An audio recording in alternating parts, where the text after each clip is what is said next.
On today's program, Trunk Treasures. Should members sue the church? My goodness, what is that about? The big Ear Bulletin, breaking news, Candace Owens versus the Mormons. And is it wrong to call people Nazis? But first, through Elephant's Eyes, the Latter-day Saints have their own Charlie Kirk, and he's with me today. It is none other than Hayden Carroll. Let's get into this first segment, and let's learn about this, why I call Hayden Carroll the Latter-day Saint Charlie Kirk.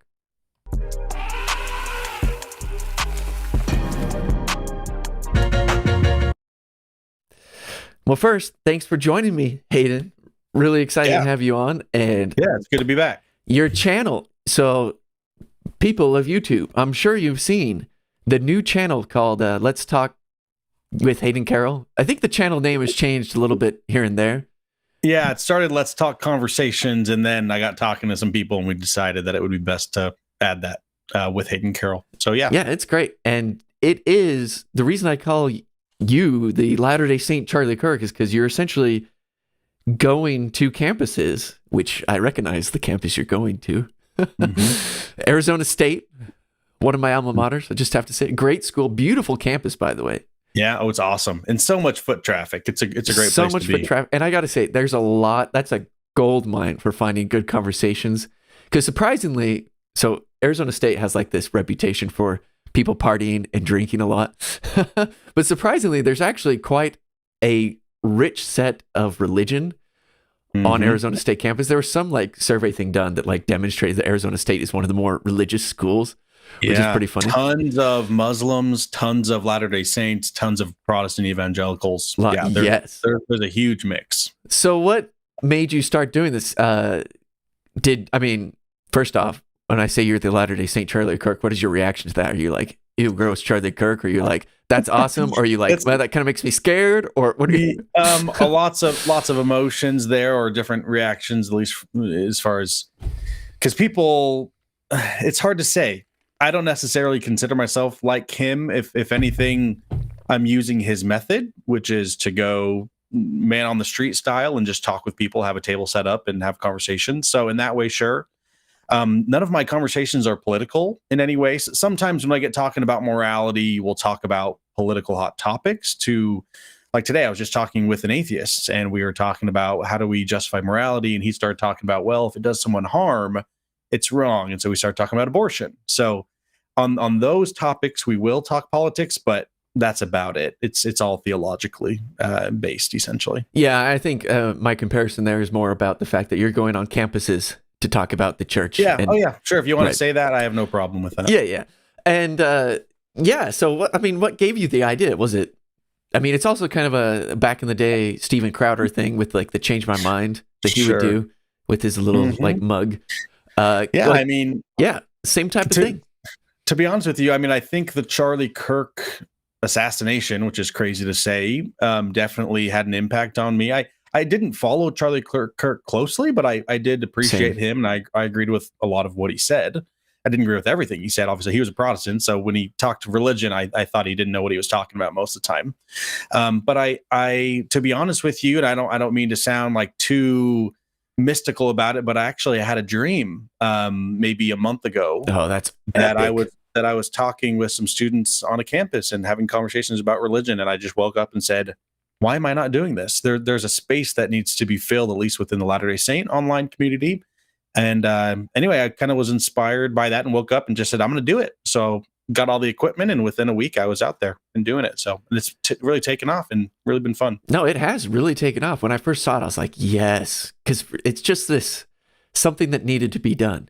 One thing I've wondered about on my channel is like, in some sense, I feel like I'm talking to the same people over and over in kind of like this circle. And it's like, I need to like meet more people that are good faith actors to talk to, but like they're not interested in the church, or, it's just hard to find people in this type of setting. But if you go to a campus and you have these raw conversations, there's a real need for that. And we're going to get to some clips of your conversations with people, but it looks like it's been very, very fruitful in helping people to kind of take the church more seriously, which I really appreciate. Totally.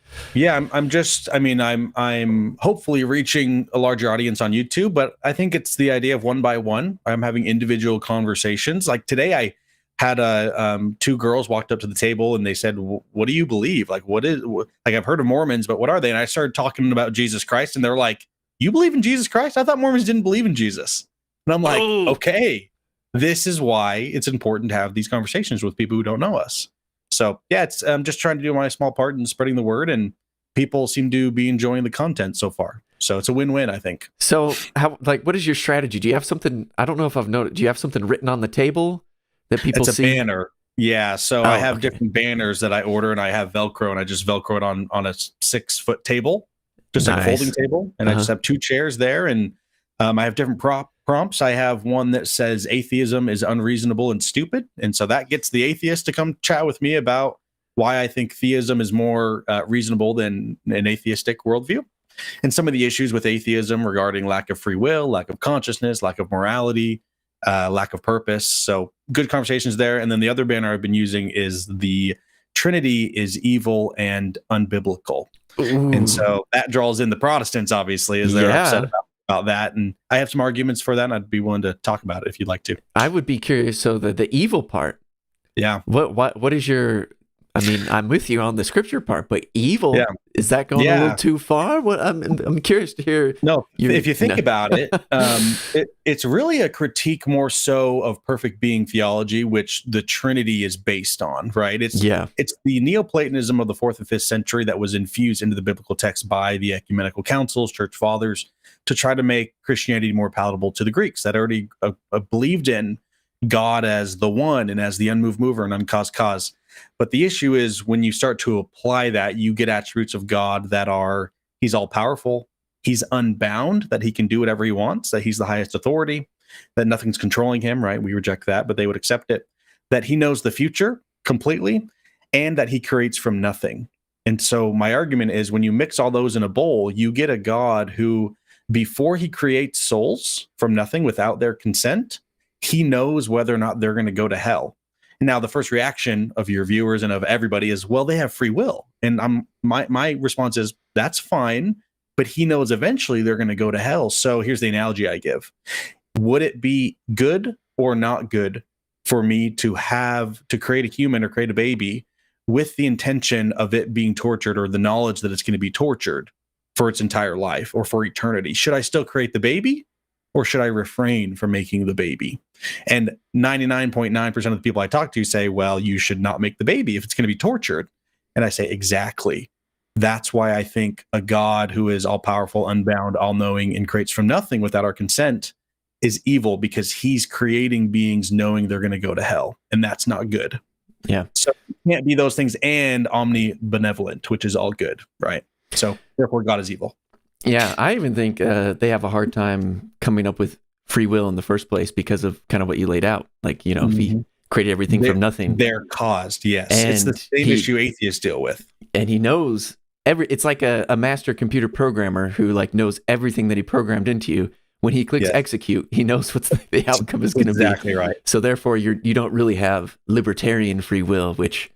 Yes. I subscribe to that idea. I would argue, and this is a debate obviously amongst Latter-day Saints. I think me and Jacob Hansen had a debate on Word Radio about whether or not God knows the future completely. Yeah. I would say he does, and I have 2 solves for how we still have free will. The first solve is that we are eternal, that God didn't create us, he didn't execute us. We've existed forever, just like he has.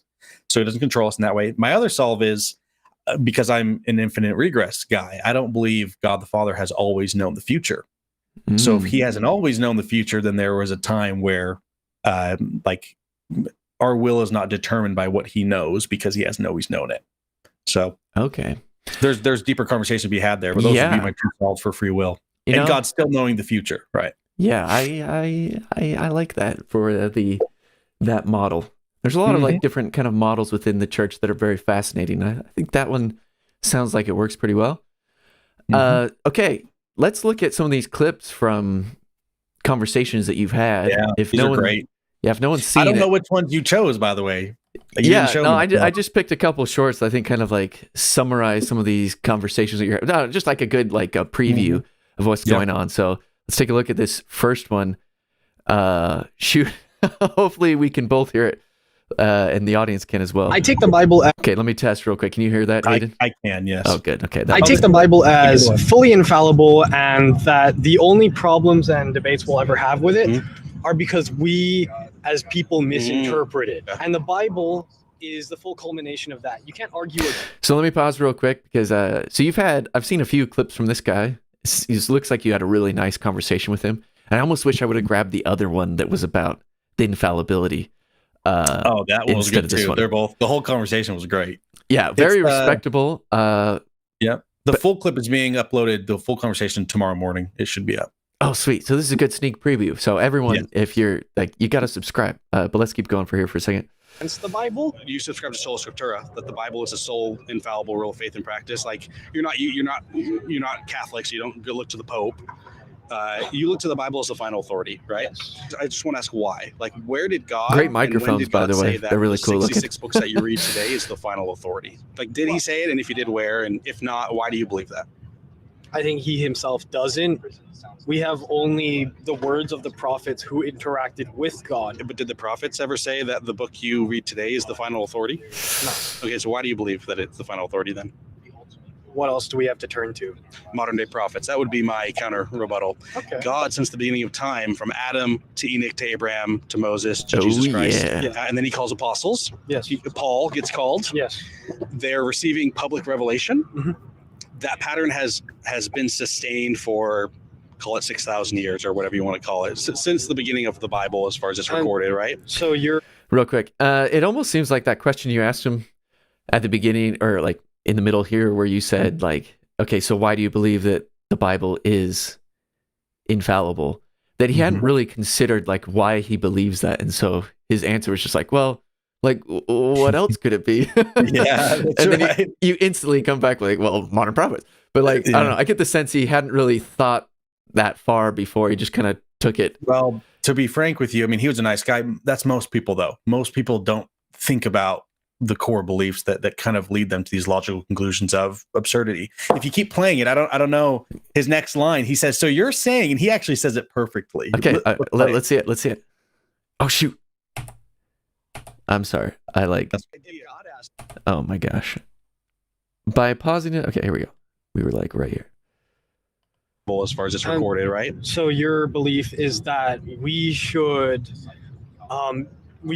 derive our belief from the next people who hear directly the voice of God. I think that's the pattern that God has used, and I think that's the most reasonable take as far as when you compare it to the alternative, which is the Bible is the final word. It's like, there yes, yeah. That's exactly what we're saying. And you know what argument I always use that I think is so funny, and there's no rebuttal to it at all? When Christians say, I don't think there's any more prophets. Like, we have God's word. I'm like, do you realize you're saying exactly what the Jews were saying to the Christians?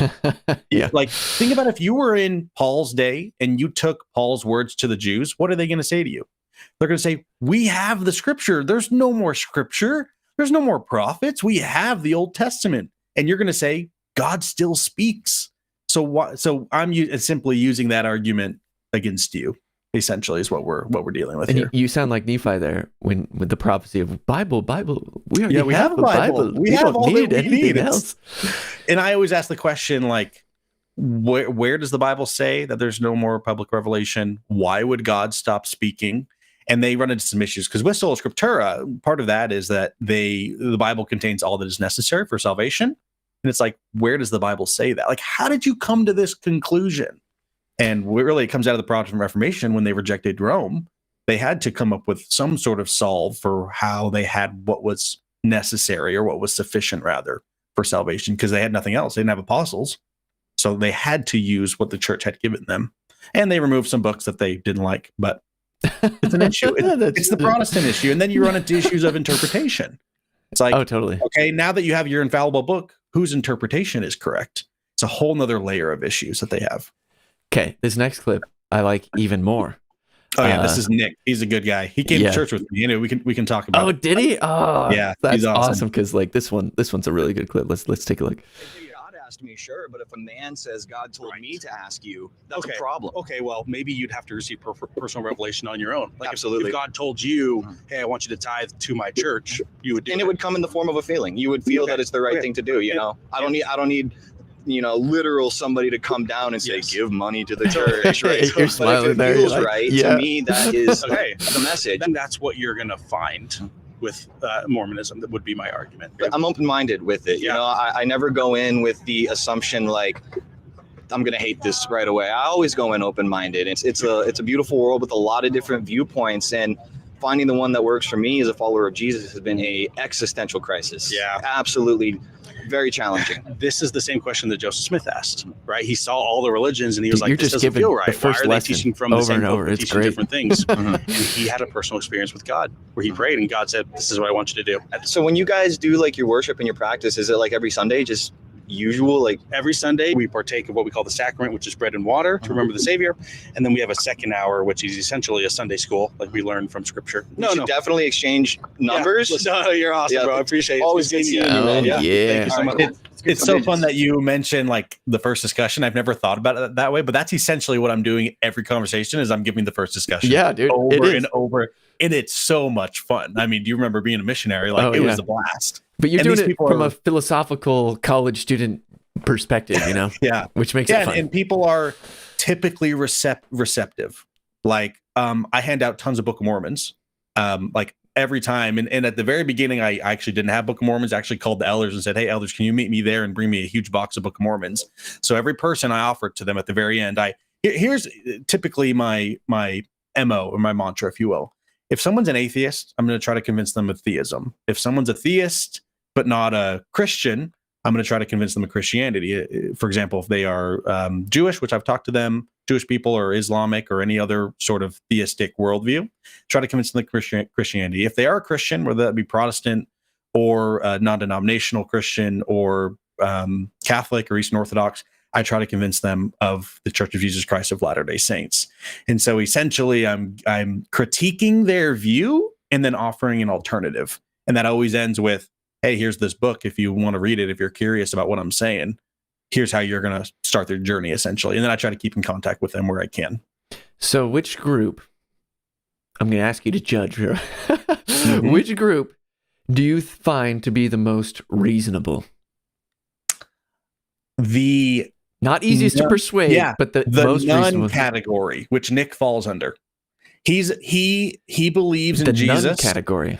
Yeah, what I mean by that is like they aren't subscribed to a dogmatic worldview already. They're kind of like open. They're like they may believe in Jesus vaguely, but they're not like hard into any theology.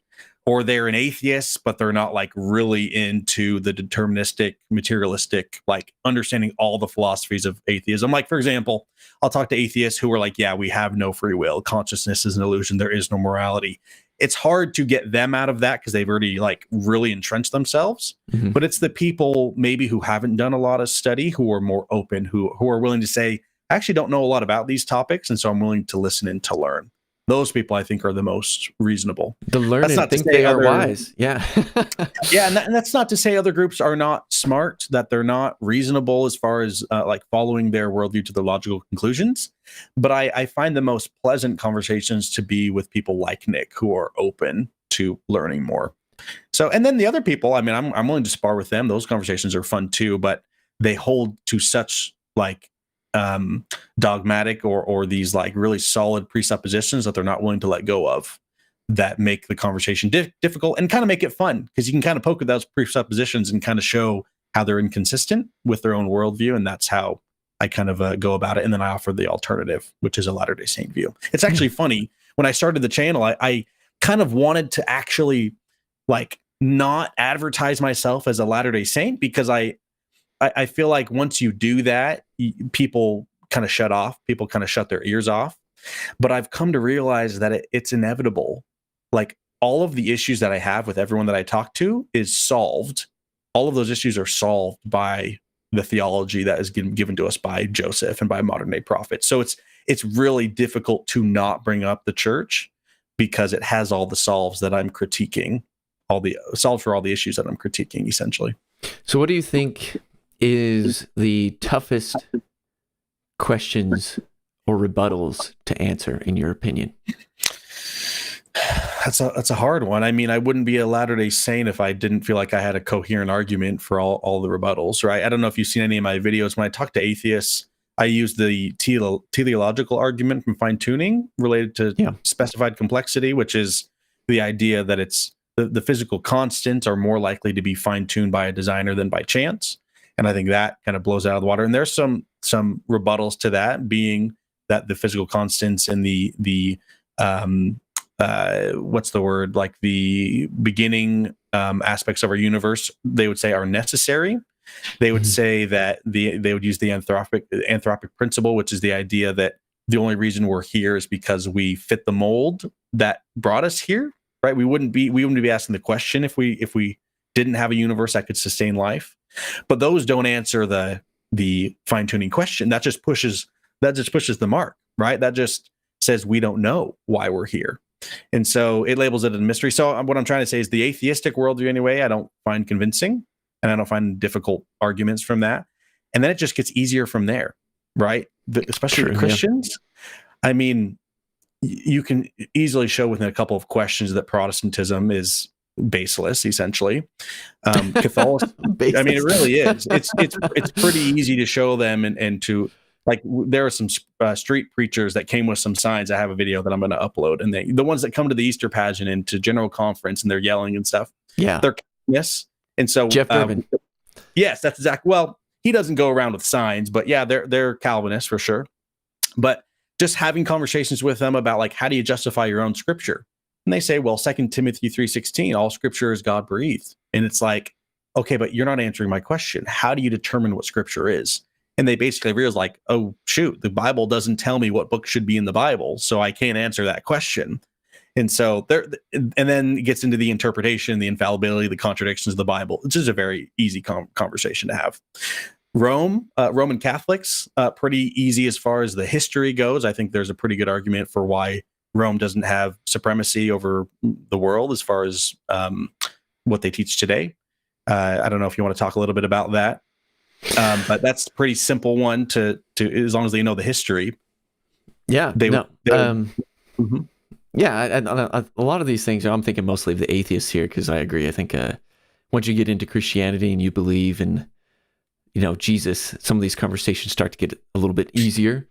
The atheism, though, recently a theologian, I heard him say that, like, with atheism, you can get to atheism, you can get to theism, and both are making kind of axiomatic assumptions from the beginning. Yep. And so you have to kind of choose which assumptions you're going to make from the very beginning. But his argument is one of those assumptions leads to drastically better outcomes in societies than the other. It's like, oh, it's so like, funny when I talk to atheists, part of the conversation I like to have with them is, like, they would say natural selection is what's leading our species, right? And then you have to have questions about, okay, well, if natural selection is selecting for reproduction, who are the groups that are reproducing? It's not the atheists. The atheists are below the repopulation. They're like below 2 per person, right? So they're not repopulating. The religious people are the ones that are repopulating. So does natural selection select for religiosity? It's like, even in an atheistic worldview, it's better to be religious. Yeah. According to their own standard, right? It also, we don't have to talk too much about this, but one of the conversations that I like to have is, and you might have seen it, I don't know if you watched this video, I had a young man who was saying, yeah, like, natural selection, like, the purpose is to reproduce. And then it's like, you have to ask the question, well, what about homosexuality? What's going on there? Why are individuals just, like, not reproducing? And anyway, essentially he said, like, yeah, like, I said, do you think natural selection is, like, weeding out homosexuality? And he said, yes. And I'm like, wow, you probably don't want to be saying that. Like, that's probably not consistent with your worldview. You probably haven't thought much about that.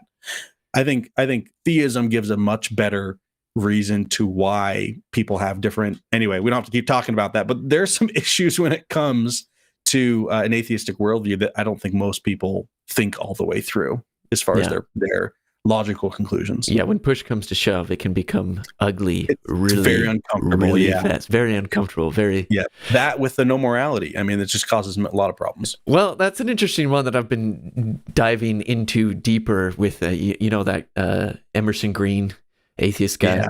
He's good. He makes the claim that you can't have morality with atheism, and I've never seen a good compelling argument for it, and so I'm trying to pay attention to what he's saying, and I haven't like gone into it completely, but it looks like something interesting there, and in a weird way, it's not like that much different than what we already believe, where there's like a moral law of some sort that's outside of God that he himself must follow, as it says. Does he in the say Book that? of Mormon. Does Emerson say that? No, but I'm just saying, like we believe in some sense that morality exists independent of God. Yes, that he has to follow a moral law. And That if he has to doesn't, then follow he a moral cease law, to be and God. so Yes. some of his are. Yeah, I can't like still man what he thinks. I need to like get into it more, but it's interesting to me.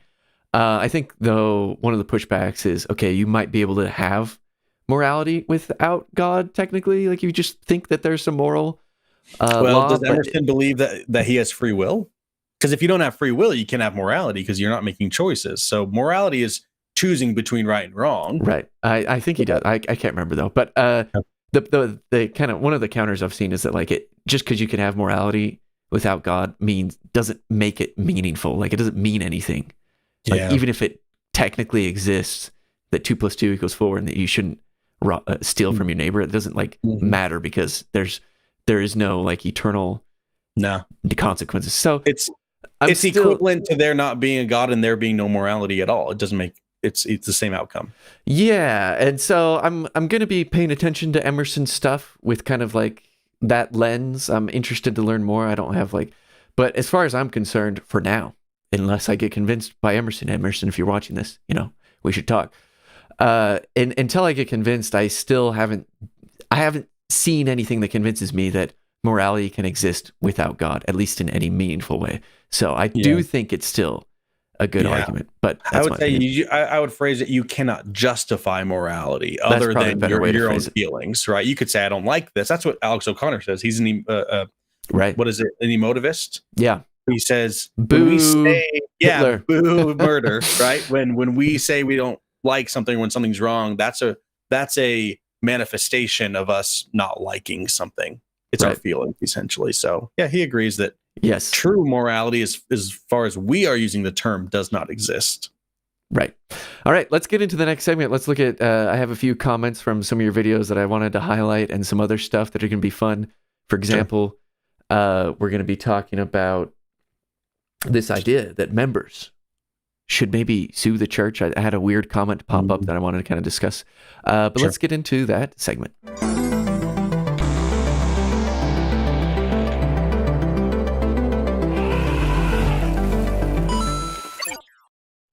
So real quick, I got to shout out the purpose of the channel, which is to elevate members of the church by building bridges of understanding through fun and informative content, and to help honest actors to take the church seriously by exposing limitations of critics and correcting misconceptions, which, by the way, Hayden, you're doing a great job at that last point there, helping honest actors take it seriously and exposing limitations of critics and correcting misconceptions. So good on you, mate. Thank you to the members who are making this possible. We have Packeter members, Jacob Wardle and Professor Chimp, that your proceeds are just going towards making better content. And we have Mammoth members, Jared Jensen 893, Kiori, who wrote a book, Nephi's Tabernacle. Check it out on Amazon. Brooke Sabin, Thorgus 951, Through the Mist has a YouTube channel. Check it out, Through the Mist 1830. And our newest Mammoth member, Zachary Thornton, Smuggy Thornton. Thank you all for helping be a part of creating Ether's Elephant. But let's take a look at some of these comments, Hayden. So first, I saw this one. I just wanted to highlight it. It's got a lot of likes. It was on one of your videos. It said, subscribed. Not LDS, but I've always wanted to hear more LDS apologetics and debate, especially in a format like this. We disagree on a lot, but I love to listen and learn. God bless from an ortho bro. Cool. Really cool. Just not that this matters too much, but if Latter-day Saintism didn't exist, I'd probably be an Orthodox, because I think, I mean, where else would you go, right? If you believe Jesus Christ called apostles and called bishops, that there's no Catholicism. You wouldn't go Orthodox- Roman Catholic because it wouldn't follow the history of, right? No. Peter didn't set up a universal authority in the Roman bishop. That's historically, I would say, proven. But that's why the Orthodox broke away when the Roman bishop said, "You have to do what I say." They said, "Wait a second, we've never done that for the first 500 years of this. What's going on?" And so I think they probably have the claim. They also kind of have a version of deification, the theosis idea, that we can become like God, and more so than the others. I know they still are Trinitarians, which I think is an issue, but I think they are probably closest of all the choices. It's either that or wait for a restoration. But I mean, yeah, it would be like, I don't know, let's say something happens in the church, just like gets destroyed. I don't know. And like purposely so, maybe like President Oak's just like, no, I'm done with this thing. We're all done. You know, they're like, we're hanging or that. Joseph Smith never was born. Everyone and, go find a whatever. different religion. You know, it's all made up or something. I think my thing, I still think I would believe the authority matters. I'd either believe the authority really doesn't matter or that it's not on the earth, because I'm not convinced that these other groups have it. But like, I would still join another church for the sake of keeping up practice and having service opportunities in a community and all that. But I would not just start believing in the Trinity. I would not give up belief in the pre-mortal life, because like you say, one thing that's like beautiful about the stuff that came through Joseph Smith, through God to Joseph Smith, is how it solves a lot of, I think, serious issues with creedal Christianity. So, but bored guy with cards. Awesome. Awesome comment. So nice. So that's really cool. I don't know if you saw that one, but I wanted to highlight it. That was on your channel. Here's another one on your channel. Personal revelation is what led me to the Church of Jesus Christ of Latter-day Saints. One sincere prayer is all it took. This is kind of in response to that video we watched about personal revelation. People try to tell me that it was a sign from the devil. But one of the most important things I've learned about Satan is that he can mimic a lot of things, but the feeling of peace and or joy he cannot mimic. I know what is right thanks to God and his Holy Spirit. They will give you peace and joy if you are trying to do what's right. So I liked that conversation. I want to bring up this comment too, because I had this conversation with Luke Hansen a little bit last time. I think that every member should be an apologist. I don't think we should like try and shy away from being involved in apologetics, if that's what we want to call it. I know there might be, I don't know, maybe negative connotation with the word apologetics. I don't know, because it's kind of like a Christian word. At least that's what I think of, the connotation. But anyway, point is I say every member should be an apologist, because I think I've seen some people say like, oh, like you got to be careful. One thing that can hurt the church is bad apologetics. Well, I think that's an incorrect statement. I think what hurts the church is insincere apologetics. Because if you believe and you don't know all of like the philosophical arguments for why you believe, but you've had a sincere personal revelation given to you, then I think you are armed with everything you need to be able to have discussions with anyone. And that doesn't mean you have to go on camera like Hayden's doing. Everyone, you don't have to like start a channel necessarily, though I think it'd be great if every member had a channel. That'd be fun. But like, it's one of those things where like, I don't think we need to be too worried about people being apologists in the church and like keeping it some kind of like elitism where only the people with these scholarships and whatever should be defending the church. Like, nah, no. If you have a testimony, I'm all for that. But Hayden, let me hear your thoughts. Where do I go wrong? What do you think? Yeah, no, I totally agree. I mean, was it Elder Holland or a member of the presidency of the 70s? I can't remember who it was. I need to find the quote so I can quote it properly. But essentially, the General Authority recently said that we actually need more apologetics in the church, and that it can't come from the brethren. It actually needs to come from the members. You remember who said that? Yeah, presidency of the 70, Elder Christensen. Okay, yeah, that sounds in about like right. a fair Mormon thing. I used that clip in one of my videos. That's why I remember. And it's awesome. And Elder Holland, maybe the reason I was thinking, I think at a Book of Mormon conference, he said, look, most importantly is personal revelation to your heart, but the Lord also works with our minds. Yes. And he said, we need a foundation of the Spirit, but we also need the apologetic side. The good evidence is something I think I want to say he said. Yeah, so I don't have a problem with this. I will say that having a testimony is not a proof of any religion, right? Because anybody can say this about any religion, but it's necessary for the individual. It's kind of like Alex O'Connor when people say, what would cause you to be a believer? He says, it's not a good argument that would make me a believer. It's a personal experience with God. Essentially, he's saying a personal revelation. which I Yes. agree with them. It's not sufficient to convince others, but it's necessary, I think, for the individual to have a sustained faith. Yeah. And I think, though, knowing that at the end of the day, no matter who you're talking to, and I know Alex O'Connor is kind of, I guess, more honest about a lot of what he thinks, which is great, which is why I think a lot of people like him. He's very authentic in that way. But I think that is true for no matter who you're talking to, that only an experience is going to convince them. Now, you might help them kind of move along the way logically, and depending on what someone's skills are, you might be able to get them further than someone else. But I think that's why we shouldn't be afraid of like being apologists as members of the church, because you can say, hey, I had this experience and you can too. I can't give it to you, but like the best evidence to convince you of anything is for you to have your own experience. So like, Totally. So you can be totally open and be like, dude, I don't know the answer to this. I don't know the answer to that, but I had this experience and you should try. You know what's crazy? When I ask people when I'm tabling, like, why do you believe the Bible is true? You want to know what the most common answer is? I read the Bible, I began to follow Jesus, and my life changed. It's like, dude, it's a spiritual witness. It is. Yeah. That's exactly what it is. And they're seeing the fruits of it. So I'm like, okay, that's not necessarily convincing on its own, but like to somebody else necessarily, but to yourself, you have to have that experience. Otherwise, why would you want to be involved? It's funny. Actually, today I have an episode that I hopefully will release soon with an atheist where I was talking about the benefits of being religious, and especially a Latter-day Saint. And I said, you know, if you could come to know that what I'm saying is true, would you want to be a part of it? And he said, be baptized, essentially. Yeah, essentially. And he said, first lesson, no. Here we go. He said, no, even if it was true. And I said, why not? He said, I want to live my life how I'm living it. I don't want to change what I'm doing. And I'm like, okay, that's fair. At least thanks for being honest. But it takes that. He didn't want the personal experience. None of us. I mean, I don't know. Now you got me on a thing, because one of my biggest frustrations is people who will go to such lengths to avoid engaging with the Book of Mormon or anything that it says. And you know, none of us would care if you read it and you said, I didn't think it was true, or I didn't feel the Spirit testify to me that it's true, or I didn't want it to be true, or whatever. If you did it, then we're not going to bother you anymore.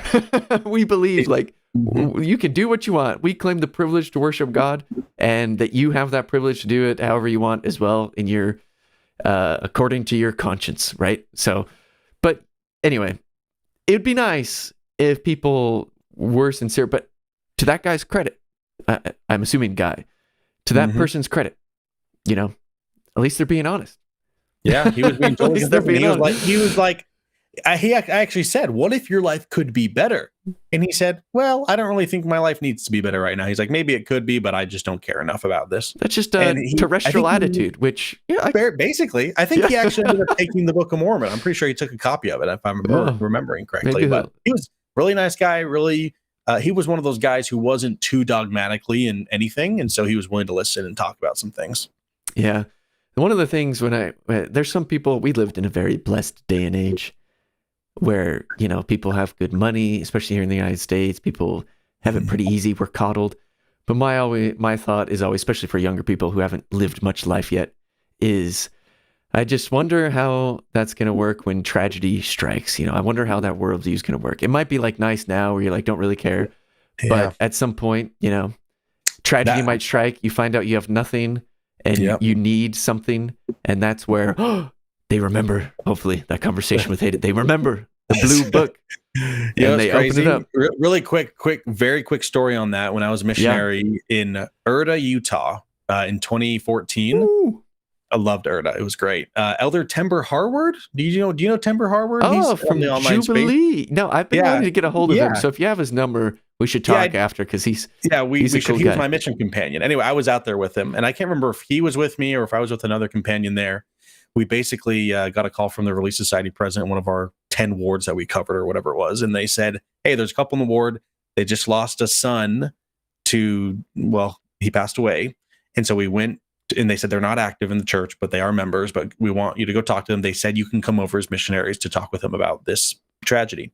And I remember the father saying something that I will never forget. He said, "Elders, I never had a reason to believe in God until my son was taken from me." And essentially, as far as I know, he was reactivated, if you will. because of tragedy. He realized that the truth that he was taught when he was younger was something that he could rely on, and didn't see the relevancy of it until, well, he felt it was applicable and went through that hardship. So I'm just saying what you're saying is true often, that people are drawn to that when they need it. Totally. Like sometimes things happen that pull the rug out from under you. Yeah. And if you don't have a foundation to land on, it's tough. It can be, really tough. Let's get into this other one. So this one came from a video. So the tragic shooting that took place in Michigan. Yeah. So this person said, I thought it was interesting and thought worth talking about because it's kind of so out there. I was just like, is this on one of your videos or mine? This is on one of my videos. Okay. This person said, members should sue the LDS Church for shooting of family members whom were injured or killed or suffered traumatic psychological damage. This is not religion, but the church failing to protect members from danger. Institutions are responsible for duty and care of members on their property. So, are they saying like the church doesn't allow firearms on the? Well, I think that's kind of what I wanted to bring up with it. Yeah, I think somehow this person believes that the church is responsible for some of the tragedy that happened because they didn't properly protect. Which I don't understand that, because I mean the church is the people and the building is I don't know. Like, I don't agree, Stephen Cork. Like, but it does kind of get me thinking about what are the limits for when it comes to firearm safety in churches. Do you have any thoughts on that? Any strong opinions you would like to share? I will refrain from giving my opinion. Oh, come on. I'm trying to set you up here, man. I will say that if I was in charge of church policy, which I'm not, and I'm willing to leave that to those who are, I might do things a little bit differently. But until that day comes, I mean, I don't know what we're supposed to do, and the church may change its policy on that, and there may be members who are hoping for that, and I think that would be okay if they made a change. And I don't understand all the reasons why. I'm sure that they've thought about it, but I would be curious to to be fly on the wall in those conversations. Like, probably, why are they not allowing it? Law comes into play, like lawsuits, different lands of the law. That probably comes into play. But another thing on the spiritual side, we do have a story in the Book of Mormon of the parents or the anti-Nephi Lehites whose kids ended up going to war for them because they refused to bear arms. They buried their weapons and then they got slaughtered. Yeah. And they kept getting slaughtered until the people who were slaughtering them were just like, okay, this is like so messed up that like a large chunk of them repented, came back. So I honestly think that legend, that story kind of plays into it a little bit, where it's like, we believe in the afterlife. We know we're going to get saved. We know thanks to Christ, we're going to get saved. And it's one of those things where like, maybe like the story of it's probably Mormon who's like kind of writing and thus we see the kind of like the outcome of that story is that ultimately way more souls ended up being saved because they didn't take up. So I wonder if that has something to do with it. But I also think, within the church, there are some things that I think we can do. I wonder, like there's kind of like you could put safety people to kind of like patrol around or kind of watch out. In my previous ward, we had a safety team, and I was actually part of that safety team. Okay, and so what did you guys do? We just had like a safety plan where we sat strategically in the sacrament chapel. Oh, see, I think. Okay, I think the best you can do is kind of have some kind of plan, like even something minimal could probably help a ton. Yeah, I think every ward should have some sort of plan ready in case of active shooter or things like that, for sure.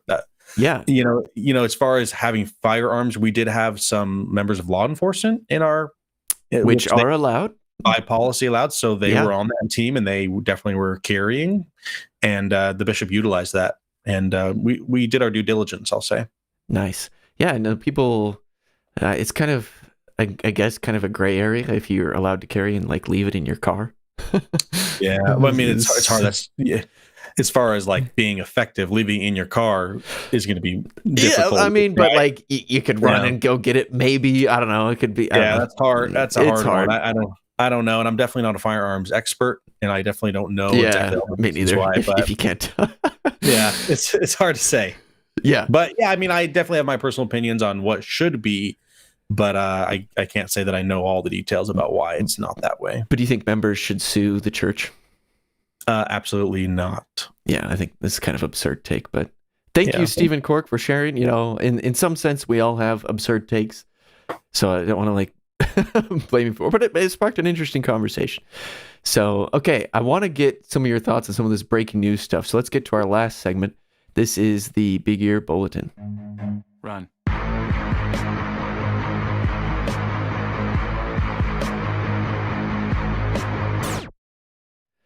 So I brought some clips that I want you to react to. So there's some interesting ones. We're going to start here with Brett Cooper, who's been making the rounds. Brett Cooper, conservative commentator formerly with the Daily Wire. She is... There's some interesting stuff going on. I don't know how much you've been following this, Hayden, but I guess... So Tucker Carlson recently had an interesting conversation, to say the least, with Nick Fuentes. Do you know much about Nick Fuentes? I know that he is like seen as like ultra right. Is that accurate? Well, he says things like how much he loves Hitler. Oh, interesting. And he's very like open pro-Nazi. Like in that conversation, I don't know. I don't follow him really, and I don't. Well, really I don't follow him. I've just seen. I don't even know who he was until recently. In that conversation, with some people are kind of upset with Tucker because he like platformed him and talked to him and took him seriously. And like, there's parts where he was like, "Oh, December, what's it called? It's a good day for me." He's like, "Wait, why?" He's like, "Because it's Stalin's birthday, and I want to like." And Tucker's just like, "Oh, okay, well, let's just move on." It's like, wait, you're just gonna let that like Stalin's birthday? Like, what the crap, man? I know that he got flack for having Nick on. That's about the extent of what I know. Yeah, and then you have, so on the one side, we'll get to Candace Owens here in a second, who is directly related to all things Latter-day Saints because she brings up Mormons, and we'll talk about that. But first, I kind of want to talk about this because within the church, I know we have some members who don't like Trump, who voted against Trump, who voted for other, who have used the term Nazis, or at least fascist, which I do think there's a distinction between calling someone a Nazi and calling someone a fascist. Kind of. I don't know. What are your thoughts on that? Do you even have an opinion on the distinction between Nazi and fascist? No, I can't say that I can appropriately or with any authority speak on political matters. I wouldn't consider myself an expert in any way in any All of right. that. Well, we're not going to try and get too political here, but it's something that within the church, members have gone back and forth about rhetoric, and one of those talking points is, hey, don't call members of the church who voted for Donald Trump fascists. Don't call them Nazis. Like, let's calm it down. Oh, sure. Yeah. I mean, I guess I can agree that using those terms is harmful, especially when people who are off their rockers take that in a way that leads them to do harm. So yeah, if that's what you're talking about, I think that's not good. Yeah. So there's this interesting kind of debate going on because Brett Cooper, of all people, kind of came out in defense of Nick Fuentes a little bit. Mm-hmm. Interesting. By attacking Ted Cruz. And it's pretty crazy. In fact, nobody, almost like, Brett Cooper is like the poster child of conservative media, right? Like, everyone loves Brett Cooper. She's great. She's young. But surprisingly, maybe not surprisingly, nobody liked what she said here. Isn't the thing that she's like Ben Shapiro's sister or something? Isn't that a thing? Yeah, they kind of like look similar, like they could be related. But check this out. Let's watch a little bit of this. You are so blinded by your ridiculous, insane hatred of Tucker Carlson that you cannot see how irresponsible and hypocritical you are being. I mean, these tweets. Okay, so she is talking about Ted Cruz. I know this is getting a little lost. Like, hopefully you're keeping the story straight here. Okay, but Ted Cruz basically reacted about the Tucker Nick Fuentes conversation and said like, wow, like he basically called Nick Fuentes a Nazi. And Brett is saying that is hypocritical. And I did it again. I'm so sorry. I don't know what I keep doing here, but here we go. Where are we at? irresponsible and hypocritical you are being. I mean, these tweets from Ted Cruz I'm going to read you next are a great example of this. So just a month ago, he tweeted this. He said, "They don't kill you because you're a Nazi. They call you a Nazi so they can kill you. Political violence is a left-wing phenomenon. Enough is enough. We need to shut it down." And then in response to Fuentes and Tucker this week, he tweeted this: "Trump's bombing of the Ayatollah's nuclear facilities made the little Nazi mad. Good." So now you're So she's trying to point out. Great point, actually, by Brett. Well, it's an interesting one. I actually think Ted Cruz, I should have pasted it here, had like a really good comeback. Oh, really? What did he say? Well, he basically said, look, Nick Fuentes calls himself a Nazi. Like, this guy is proud Nazi. Like, there's a difference between calling someone who's like, doesn't support those things a Nazi so that they look bad and you want like people. He's saying that he's okay with the title. That's what he's just calling what he wants to be called. Yeah, he's saying like we shouldn't misuse the word Nazi to apply it to people who aren't actually Nazis, because it kind of does a disservice to those who actually are. Like, disservice, I say disservice, but you know what I mean here. Like, it kind of like dilutes the word into just meaning like someone who's conservative as opposed to someone who's right. Actually a Nazi. Right. So yeah, but that's fair. That's a fair take. Yeah, and so my conclusion, I don't know. I think I agree with Ted Cruz here, where it's like, dude, if someone like calling people Nazis in and of itself, I don't think is like bad necessarily. Calling someone a Nazi can be a bad thing, like for Nazi sake. If you're just using it as a slur. Yeah, and so I think anyone who's calling other members of the church Nazi is probably not doing a good. I don't think it's a good thing. Yeah, because what they mean is essentially that this person espouses certain values that they think are evil, that aren't necessarily what the Nazi Party held, but they would just use that as kind of an ad hominem attack. Yeah. And, there's people, I don't know, I've seen a lot of very proud clips of Nick Fuentes talking about pro-Hitler. He seems to me to be very involved with anti-Semitism and anti-Semitic beliefs. He seems to me to be very pro-right, like ultra, like what's the word I'm looking for? Like white supremacist. That's the word that comes to mind with some of the stuff I've seen from Nick Fuentes. And I don't know. I guess I could be wrong because I don't sit there and watch him all the time, but there's been so much I've seen, and maybe they're all taken out of context. I know people did that a lot to Charlie Kirk, where they're taking clips out of context to try and say that he's something that he really wasn't. Right. I think those were, to me at least, very obviously out of context when you looked at them. It's like, oh my gosh. But with this one, it's like, I don't know. I don't see how you defend this Nick Fuentes guy. He seems like a sleazebag, and he has been kind of proud about his love for Hitler and being a Nazi. So I don't think it's a problem at all, Ted Cruz. That's fair. That's true. I would agree. I can't speak too much to it being kind of out of the loop in this realm. All right. Well, this one, maybe you're a little bit more in the loop because Candace I've heard her. Owens. I've heard her comments. Yeah. So she's kind of gone into, I'll just call it conspiracy theory about the death of Charlie Kirk.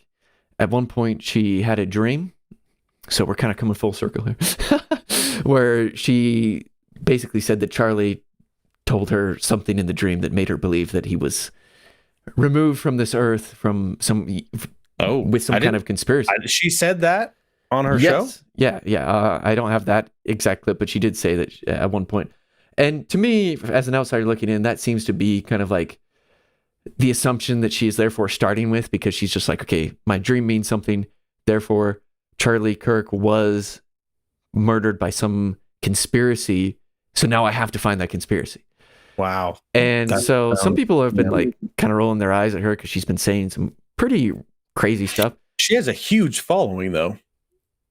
She does. Yeah. And she has, she's revealed some interesting things, I suppose. I haven't looked into it a ton. Apparently, there was some Egyptian from Cairo, Egypt, plane that would follow Charlie Kirk's plane around or something. I don't know. And somehow that plane, when it landed in Provo, like all the people who were on it like disappeared and never got back on it or something, even though it was like, I don't know what this means, what it is. I just saw that earlier today. I'm like, okay, well, I guess that's interesting. Like maybe some people think that he was like secretly against Israel, even though like it gets back into like this Israel, like pro-Israel versus not pro-Israel debate, and how maybe Netanyahu took him out or something for some reason. Because he was kidding. Yeah, I don't follow these conspiracy theories. Well, neither do I, clearly, because people, if you do follow it, you're probably listening. You're like, oh, he's getting it all wrong. But the point is, let's bring it back to what we actually care about, which is the new part of the conspiracy, which is TPUSA, so Charlie Kirk's organization, is not a Christian organization, she says. It's a Mormon organization. And why? Because Charlie Kirk employed a number of members of the Church of Jesus Christ of Latter-day Saints. And now she has some things to say about the Mormons, as she says. So let's take a look and see what she says, because now she's kind of digging into maybe the church is involved. Maybe there's some kind of conspiracy here. So are you ready for this? Let's go. When I started piercing this layer of the Mormon church, I was like, is this a church or is this a real estate empire? Never seen so many real estate transactions in my life. People that were paying cash more than what the property was worth. I'm just going to pause it right there in case there's any, you know what's crazy? Stuff, Isn't she a Catholic? I know. Yeah, I know. Yes, she is. Pot, here's kettle. That's wild for her to say something like that. She is. She's converted to the Catholic. So let's keep going. Yeah. And I'm going, when I see this much real estate being purchased in cash, I know a thing or two about money laundering. It's a good business to be in, is all I'm saying, right? It's a good business to be in.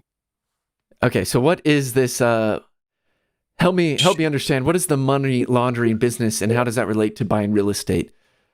I don't know. The church does own a lot of land for good reason. Heck yes, we do. Yeah, I mean, why wouldn't we, right? And again, doesn't the Roman Catholic Church own a ton of land? I know. Like, yeah, I thought the same thing. I was like, wait a minute. Do you guys own more land than we do? They probably do. I don't know for sure. I'd be interested to actually look that up. But yeah, I think it's hard. She's kind of just grasping at straws as far as like money laundering with real estate. I don't know. I've never laundered any money, and I've never been in the real estate business, so I wouldn't be able to speak to that. But it's I've seen some clips of her, and I'm still not really following her. Like I don't see a ton of her stuff, but I see clips here and there, and I just don't follow what she's saying. Yeah, it's pretty crazy. I know Steven Pinecker made a recent video about saying that she's lying about the church. I haven't checked it out yet, but it's the one telltale sign that someone, in my opinion, the telltale sign that someone's not being a good faith actor is when they say the Mormon church. That bothers me so much. I don't know why. It's like, okay, we don't go to the Mormon church. We don't call it like, I'd rather, like, you can call us Mormon, sure, but like calling the church the Mormon church, that bothers me. It's like, just say the name, say it out loud. Listen to this. I just looked this up. Someone can fact check me. I just Googled this. It says the Roman Catholic Church owns more land than the Latter-day Saint Church or Mormon Church. The Catholic Church owns approximately 177 million acres, which is larger than the size of France, while the Mormon Church owns over 1 million acres. Oh, so over 100 times. Yes, 177 times. Yeah, that's great. I mean, we are kind of a probably wild argument coming from her. We're probably buying land at a faster rate than they are, given that we're a young church and we've accumulated 1 million already.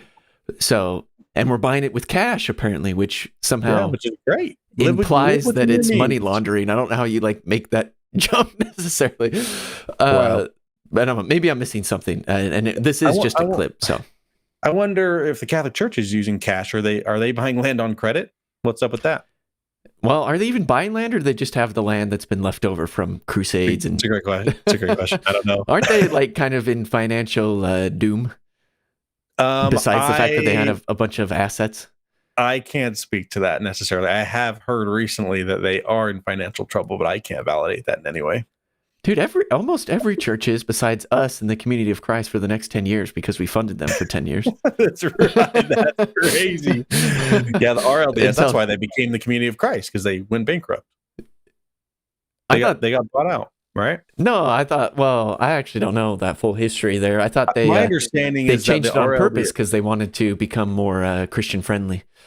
Okay, maybe I have my history wrong in this, but my understanding was that in like the 1960s or 70s, the reorganized Church of Jesus Christ Latter-day Saints went bankrupt essentially, and this other church, the Community of Christ, said, "Hey, we're going to buy you out. You have to change your name. You have to denounce the Book of Mormon as scripture. You have to denounce Joseph as a prophet."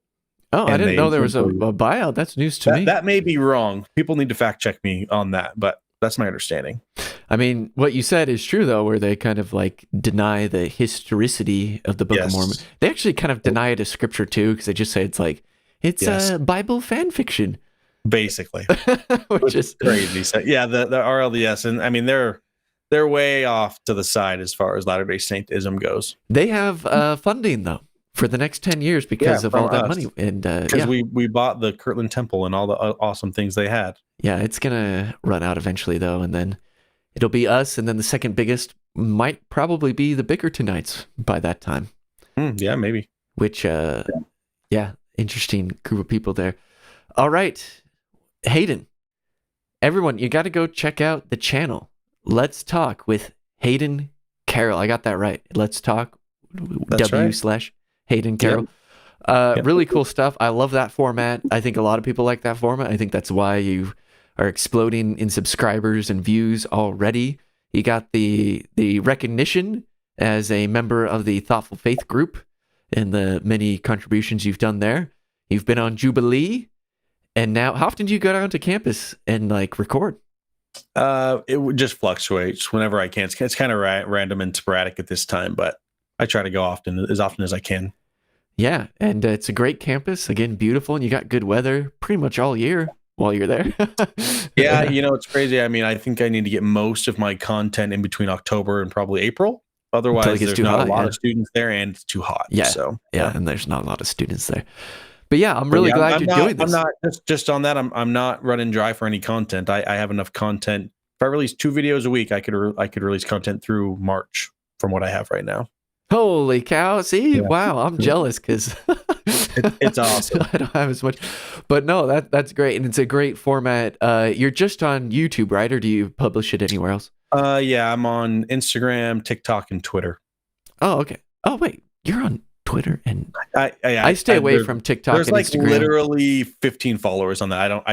What I do is I have a program that auto posts to Instagram and to TikTok and to X. And so I don't Nice. really post on Nice. X, but just my shorts get posted there as well. Excellent stuff. All right, so everyone, go check him out. Also, if you haven't subscribed to Ether's Elephant, please consider doing that as well. In fact, Hayden contributed to, this is his second live stream, so you got to go check out the first. And in the first, we talked about a video that I included Hayden on, which is about, and actually, we got to use this collab feature. I should probably let you add your channel to it so you can get some of that on there. Some of that cred, I suppose, even though, it's an older video. But we talked about Freemasons and all that. It was really cool. So Hayden is a Freemason. So if you want to learn more about that, check out the video on Ether's Elephant about Freemasons when I just cold went into a Masonic lodge here in my local Masonic lodge. And then I talked to a bunch of Master Masons and then had Hayden as a Latter-day Saint kind of translate some stuff for me, if you will. And then we did a live stream about it. So check that out and check out his channel. And thank you for watching. We'll catch you in the next one.